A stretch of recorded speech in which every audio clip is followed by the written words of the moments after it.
মাত্র ৪০ বছর বয়সেই $200 বিলিয়ন ক্লাবে প্রবেশ করলেন ফেসবুকের প্রতিষ্ঠাতা মার্ক জাকারবার্গ।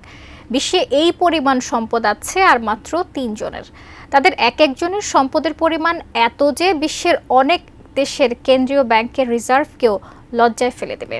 বিস্তারিত দেখুন রায়হান মুন্সির প্রতিবেদনে।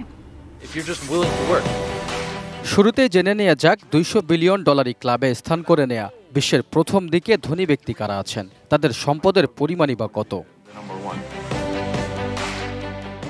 এ তালিকায় শীর্ষে রয়েছেন টেসলা ও এক্সের প্রধান নির্বাহী কর্মকর্তা ইলন মাস্ক, সম্পদের পরিমাণ $272 বিলিয়ন। দ্বিতীয় স্থানে আছেন অ্যামাজন প্রতিষ্ঠাতা জেফ বেজোস, $211 বিলিয়ন সম্পদ আছে তার।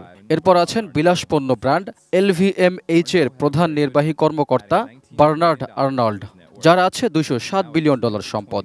এবার এই তালিকায় নাম লেখালেন মেটার প্রধান নির্বাহী কর্মকর্তা মার্ক জাকারবার্গ। সম্প্রতি প্রকাশিত ব্লুমবার্গের বিলিয়নিয়ার ইন্ডেক্সের সর্বশেষ হিসাবে দেখা যায় 2024 সালে জাকারবার্গের ব্যক্তিগত সম্পদ বেড়েছে $73.4 বিলিয়ন বা $7,340 কোটি, যার ফলে এখন সব মিলিয়ে জাকারবার্গের মোট সম্পদের পরিমাণ $201 বিলিয়ন। 250-টিরও বেশি ডিজাইন অপশন নিয়ে ওয়ালটন স্মার্ট ফ্রিজ, বোঝে আপনার প্রয়োজন। বিশ্বে এমন অনেক দেশ রয়েছে যেসব দেশের কেন্দ্রীয় ব্যাংকের রিজার্ভের পরিমাণ $200 বিলিয়ন অনেক কম।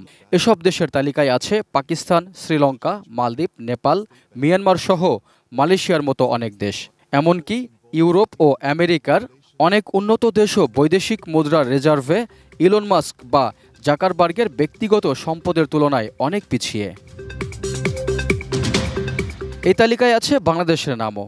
গত 26 সেপ্টেম্বর বাংলাদেশ ব্যাংকের প্রকাশিত তথ্য মতে দেশে বর্তমানে $24.67 বিলিয়ন রিজার্ভ রয়েছে। Raihan Munshi, desk report, ATN news.